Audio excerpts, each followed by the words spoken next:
एक आदमी खामोश खड़ा है एक शानदार हवेली के बाहर। ना उसके हाथ में कोई हथियार है, ना ही वो किसी से एक लफ्ज भी बोल रहा है।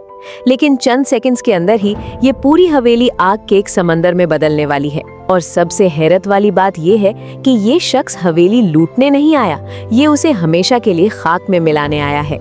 यहीं से शुरू होती है एक ऐसी कहानी जो आपको एंड तक अपनी जगह से हिलने नहीं देगी। इस शख्स का नाम है विंसेंजो कसानो। पैदा हुआ था कोरिया में, लेकिन बरस बीत गए उसे इटली की सबसे खौफनाक माफिया फैमिली का हिस्सा बनते हुए। विंसेंजो कोई आम लॉयर नहीं, वो एक ऐसा दिमाग है जो कानून की दुनिया और अंडरवर्ल्ड की दुनिया दोनों के रूल्स को उंगलियों पर गिनता है। कुछ ही दिन पहले उसके एडॉप्टिव फादर कसानो फैमिली के बॉस फैबियो कसानो इस दुनिया से चल बसे हैं और अपने फादर की आखिरी ख्वाहिश पूरी करने के लिए विंसेंजो एक राइवल माफिया फैमिली के सरगना से मिलने पहुंचता है, एक डील का प्रपोजल लेकर। लेकिन सामने वाला शख्स उसकी बात सुनना भी गवारा नहीं करता। उसे यकीन हो चुका है कि फाबियो की मौत के साथ कसानो फैमिली की ताकत भी दफन हो चुकी है।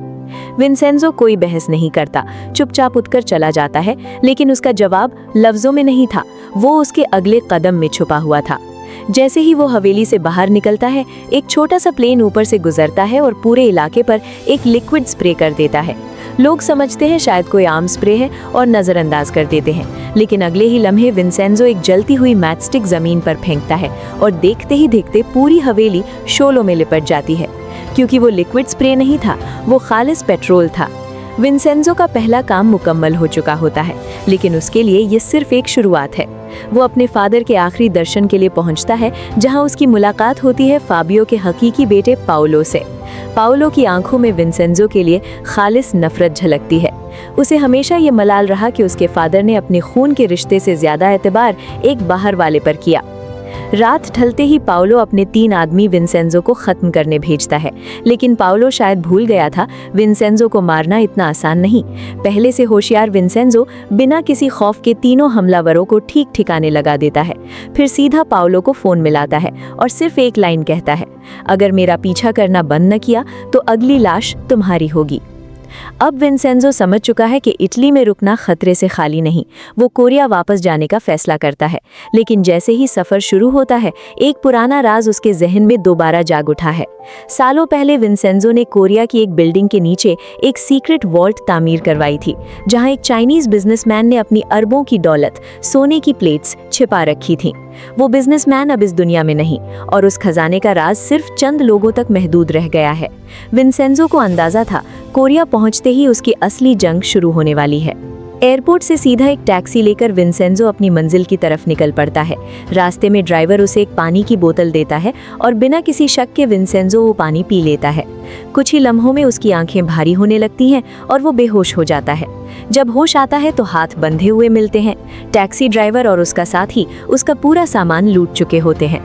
दोनों उसे बुरी तरह पीटते हैं, दोबारा बेहोश करते हैं और रोड किनारे फेंक कर फरार हो जाते हैं। दूसरी बार होश आने पर विंसेंजो के पास कुछ भी नहीं बचा, न पासपोर्ट न पैसा, कुछ नहीं। जमीन पर बिखरी चंद सिक्कों के सहारे वो बस का टिकट खरीदता है और किसी तरह सोल पहुंचता है। सोल पहुंचते ही वो सीधा उस पुरानी बिल्डिंग के सामने आ खड़ा होता है और बिल्डिंग देखते ही उसके चेहरे का रंग बदल जाता है, क्योंकि यही वो जगह है जिसके नीचे अरबों का खजाना दफन है। अब कहानी चंद साल पीछे पलट जाती है। एक चाइनीज बिजनेसमैन जो खुद क्राइम वर्ल्ड का हिस्सा था, विंसेंजो से अपनी दौलत छिपाने का महफूज तरीका पूछता है। विंसेंजो अपने भरोसेमंद पार्टनर चो के साथ कोरिया में एक बिल्डिंग खरीदता है और उसके नीचे ऐसा सीक्रेट वॉल्ट बनवाता है जहां जबरदस्ती दाखिल होना नामुमकिन के बराबर होता है। वॉल्ट का डिजाइन ही कुछ ऐसा रखा जाता है कि अगर कोई जबरदस्ती घुसने की कोशिश करे तो पूरी बिल्डिंग उसी के सर पर गिर जाए। बिजनेसमैन इस प्लान से मुतमईन होकर अपनी सारी गोल्ड प्लेट्स उस वॉल्ट में महफूज कर देता है। कुछ अरसे बाद उसकी मौत हो जाती है और उसके साथ ही उसकी दौलत का राज भी जमीन के अंदर दफन हो जाता है।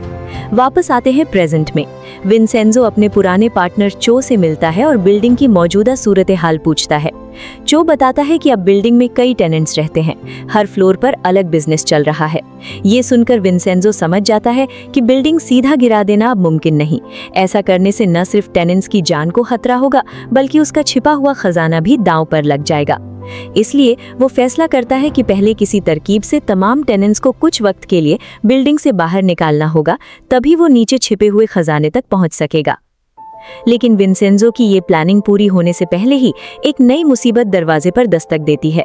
अगली सुबह एक कंपनी का नुमाइंदा बिल्डिंग में आता है और उसे खरीदने के लिए एक मोटी रकम ऑफर करता है।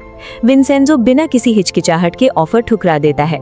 नुमाइंदा खाली हाथ लौट जाता है, लेकिन विंसेंजो को अंदाजा भी नहीं कि जिस कंपनी का पैसा काम नहीं आया, अब वो अपना असली और कहीं ज्यादा खतरनाक तरीका इस्तेमाल करने वाली है। उसी रात बाबेल अपना असली खूनी चेहरा दिखाता है। हथियारबंद गुंडे चो के घर घुसकर उसके घर वालों की जान लेने की धमकी देते हैं और मजबूर होकर चो बिल्डिंग बेचने के कागजात पर दस्तखत कर देता है। अगली सुबह वो विंचेंजो को पूरी बात बताने के लिए फोन करता है, लेकिन बात मुकम्मल होने से पहले ही एक ट्रक उसकी गाड़ी को जोरदार टक्कर मार देता है। ये हादसा नहीं, एक पैगाम था। चो जख्मी हालत में हॉस्पिटल पहुंच जाता है, जबकि बाबेल के गुंडे गुम्बा प्लाजा में घुसकर तमाम किराएदारों को इमारत खाली करने के लिए सिर्फ 7 दिन देते हैं। कोई भी अपना घर छोड़ने को तैयार नहीं होता और मामला धक्का मुक्की तक पहुंच जाता है। इसी हंगामे में चायोंग अपने वालिद यू चैन के साथ वहां पहुंचती है और तभी विंचेंजो आ जाता है। वो गुंडे के सरदार को खिड़की से बाहर लटका देता है और जंग छिड़ने ही वाली होती है कि पुलिस पहुंच जाती है और मामला थम जाता है। बाद में विंचेंजो और यू चैन पहली बार इत्मीनान से बात करते हैं और समझ जाते हैं कि उनका दुश्मन एक ही है। यू चैन बाबेल को कानून से रोकना चाहता है, विंचेंजो किसी भी कीमत पर गुम्बा प्लाजा बचाना चाहता है, क्योंकि उस इमारत की बुनियाद में उसका अपना राज भी छुपा है। हॉस्पिटल में चो याद दिलाता है कि अगर बाबेल ने खुदाई शुरू की तो सोना छुपाया नहीं रह सकेगा, वक्त कम है। यहाँ कहानी माजी में पलटती है। वॉल्ट तामीर होने के बाद माफिया ने इस काम में शामिल हर शख्स को चुपचाप रास्ते से हटा दिया था, ताकि राज कभी जुबान तक ना आए। वर्तमान में विंचेंजो यू चैन से कहता है, कानूनी कार्रवाई जितना लंबा खींचना होगा तब तक बाबेल इमारत नहीं गिरा सकेगा। शाम को डिनर पर चायोंग एक बड़ा राज खोलती है। वो वू सैंग लॉ फर्म में काम करती है और बाबेल उसी फर्म का सबसे बड़ा क्लाइंट है। दूसरी तरफ बाबेल का चेयरमैन स्युंगो एक आइस हॉकी रिंक में एक अजनबी से मिलता है, जो अचानक उसे हॉकी स्टिक से बड़ी बुरी तरह मारता है। चायोंग एक मीटिंग में पहली बार शक करती है कि उसकी कंपनी के इरादे उतने साफ नहीं। इसी दौरान बाबेल के दफ्तर में काम करने वाला जैंग अपने बॉस की खुफिया कॉल सुन लेता है। गुम्बा प्लाजा को खाली करवाकर वहां रिसर्च लैब बनाने की मंजूरी मिल चुकी है। जैंग फौरन ये बात चायोंग तक पहुंचा देता है। विंचेंजो तमाम किराएदारों को जमा कर एक तकरीब का मशवरा देता है। अगले दिन जब बाबेल के गुंडे बुलडोजर लेकर आते हैं तो इमारत सजावट और जश्न में सजी होती है। इटली का एम्बेसडर और पुलिस भी वहां मौजूद होते हैं। गुंडों को मजबूर होकर खाली हाथ लौटना पड़ता है। ये सिर्फ चंद दिन की मोहलत थी, इसलिए विंचेंजो खुद कोरिया के कानून का मुताला शुरू कर देता है, ताकि जितना हो सके वक्त छीना जा सके। इसी दौरान यू चैन को बाबेल की दवाओं पर काम करने वाले एक साइंटिस्ट का फोन आता है। कई दवाओं के संगीन साइड इफेक्ट सामने आ चुके हैं और एक तजर्बे में एक शख्स की जान भी जा चुकी है। साइंटिस्ट खौफ में है, अदालत में गवाही देने से पहले अपनी हिफाजत का यकीन चाहता है। यू चैन भरोसा दिलाता है, लेकिन साइंटिस्ट सोचने के लिए वक्त मांगता है। इसी दौरान विंचेंजो मीजू से हॉस्पिटल में मिलता है, जिसे उसने पहले बचाया था। मीजू उसे पहचान नहीं पाती। इसके बाद विंचेंजो बाबेल के नुमाइंदे से मिलकर मुतालबा करता है कि कार्रवाई 2 महीने के लिए रोक दी जाए।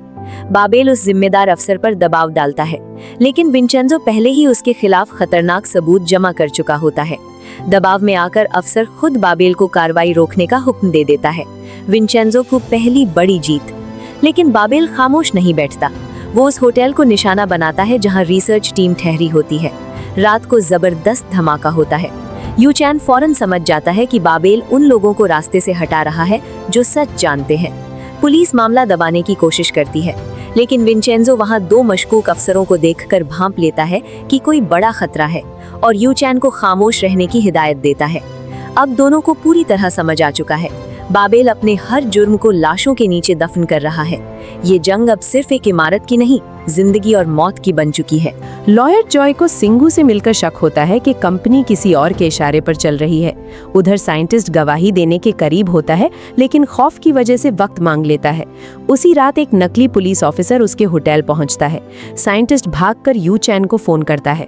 विंचेंजो मदद के लिए निकलता है, लेकिन बाबेल के कातिल पहले पहुंचकर साइंटिस्ट को हमेशा के लिए खामोश कर देते हैं। इसी वक्त यू चैन भी निशाने पर आ जाता जाता है। बिल्डिंग में वापस घुसते ही एक तेज रफ्तार ट्रक उसे सीधा टक्कर मारता है। यू चैन मौके पर ही दम तोड़ देता है। विंचेंजो भी जख्मी होकर हॉस्पिटल पहुंचता है। होश में आते ही विंचेंजो को यकीन हो जाता है कि ये हादसा नहीं था।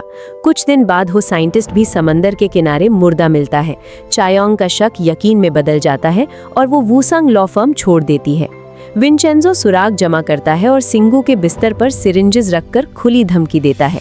अगले दिन चायोंग का वादा करते ही पुलिस झूठे इल्जाम लगाकर उसे गिरफ्तार कर लेती है, लेकिन विंचेंजो सबूत मांगकर उसे रिहा करवा लेता है।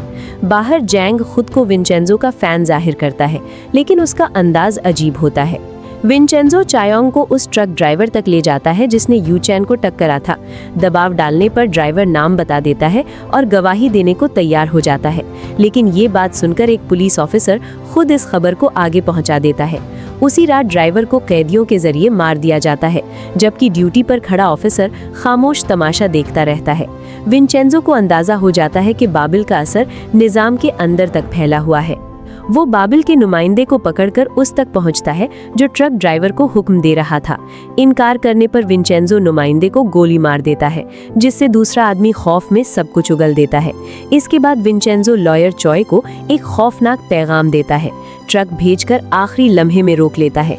साफ पैगाम, यू चैन की मौत एक साजिश थी और हर जिम्मेदार को अंजाम भुगतना होगा। सफाई के बहाने विंचेंजो बाबिल की रिसर्च लैब में घुसकर पेट्रोल फैलाकर पूरी लैब जला देता है। जब सिंगू जलती लैब तक पहुंचता है, एक महंगी गाड़ी से जैंग बाहर निकलता है।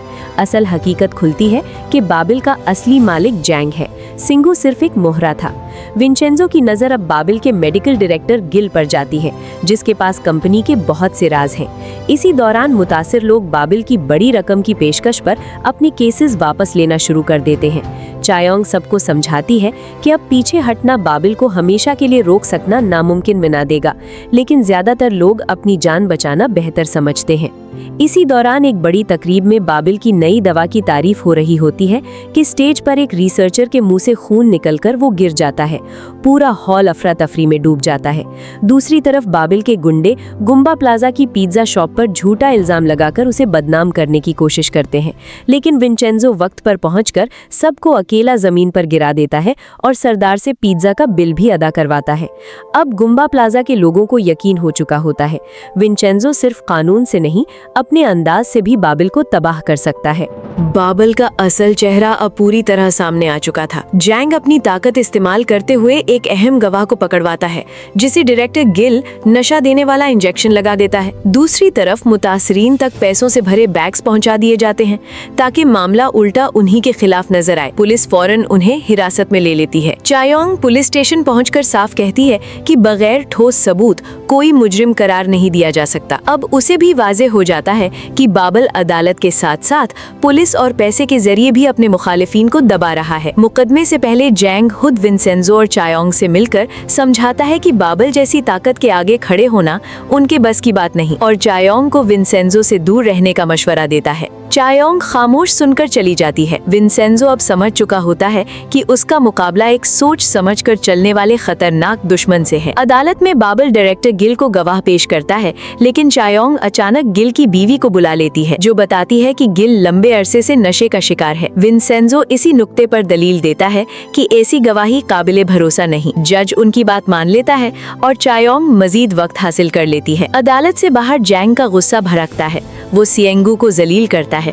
तभी सिएंगू एक ऐसा सवाल करता है जो जैंग का पुराना राज खोल देता है। क्या वो अपने बाप को भी उसी तरह रास्ते से हटाएगा जैसे पहले हटाया था? यहाँ पता चलता है कि जैंग ने बीमार वालिद को गिल के जरिए जहरीला इंजेक्शन दिलवाकर खुद मौत का इंतजाम किया था। यानी बाबिल का असल मालिक अपने दुश्मनों के साथ साथ अपने खून को भी कुर्बान कर सकता है। अब विंसेंजो और चायोंग समझ जाते हैं कि सिर्फ अदालत से ये जंग जीतना मुमकिन नहीं। दोनों बाबिल के खिलाफ मजीद सबूत जमा करना शुरू कर देते हैं, जबकि जैंग अपने आदमियों को हुक्म देता है कि कोई गवाह या सबूत जिंदा न छोड़ा जाए। जैंग पैसे, पुलिस और अदालत के बल पर सब कुछ कंट्रोल समझता है, लेकिन विंसेंजो धीरे धीरे उसकी बुनियाद हिला चुका होता है। और यहीं से शुरू होती है विंसेंजो और बाबिल के दरमियान वो असल जंग, जहां कानून सिर्फ एक हथियार था और असली फैसला अक्ल, सब्र और बदले से होना था। अगर आपको विंसेंजो की ये कहानी पसंद आई हो तो वीडियो को लाइक करें, चैनल सब्सक्राइब करें और बेल आइकन जरूर दबा दें क्योंकि आगे आने वाली चालें